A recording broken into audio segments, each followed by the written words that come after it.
on his feet.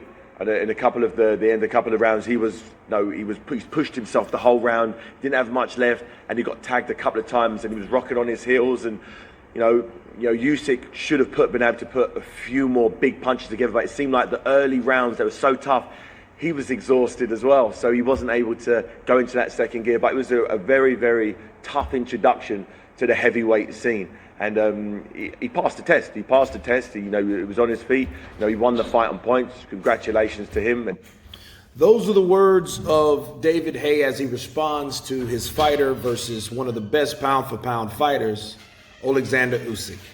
He stated that Oleksandr Usyk passed the test. He said that because of the first rounds, Oleksandr Usyk wasn't able to do what he should have done to a guy of that magnitude, of Derek Chisora. What I like about what David Haye said is he's giving the seal of approval to Oleksandr Usyk.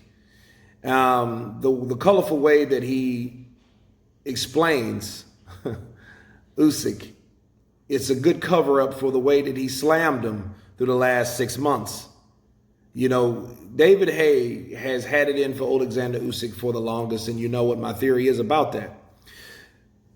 David Haye was beaten by Tony Bellew. Tony Bellew was knocked out by Oleksandr Usyk. Therefore, David Haye has it in for Usyk because if Usyk doesn't succeed, let me try to throw shade on that guy and rally for him not succeeding so it can make me look better as a fighter and as my legacy.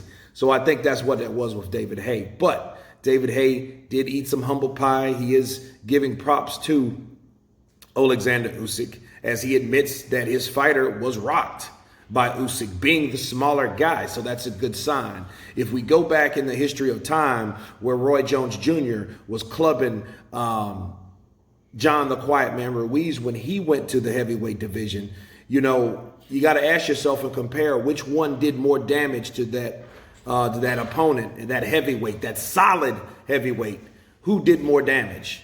Both of these guys did exceptionally well, but Oleksandr Usyk was putting together those punches. He was dancing. He was a dancing machine. He was staying on his feet, and he was constantly putting those punches together in angles that Chisora couldn't see. Chisora is a tough bastard. He's a dog. He's the kind of guy that didn't have any quit in him. You got to knock him out just like Dillian Whyte did in order to do anything on this guy, because that's the only way you're going to really stop him. Okay, so Derek Chisora was a great opponent for Oleksandr Usyk. But it just leaves you with another question mark. What will he do with somebody with hardcore punching power? Will he be more cautious? Will he box more? Will he try to take as many chances as Derek Chisora? Because this is what I think. I think in that fight in the earlier rounds, Derek Chisora really put it on through punches to the body, and he was landing at will. But then the absorption of the blocking from Usyk, I think that put a hold on him. Look at Usyk's face. He was definitely in a fight. Okay, so I think he got his pound of flesh early. He felt what Chisora had, and he was like, you know what? I think I can handle it. I can't handle so many punches getting landed on me at one time, but I can handle these punches eventually, and he did take some solid shots. So you can't say Oleksandr Usyk is a pussy or something like that. He is a game guy, but you can tell he was definitely the smaller guy with the punching power. But does he belong there? Yes, he belongs there. This is his second heavyweight fight in the division, and he has passed the test. He stopped Witherspoon, I believe, in 8 or 9. He made him quit, and he went 12 full rounds with an absolute dog. So I am glad that David Haye has gave him his props finally. Tell me what you guys think. Of course, please subscribe. And you guys been Counterpunch. Peace.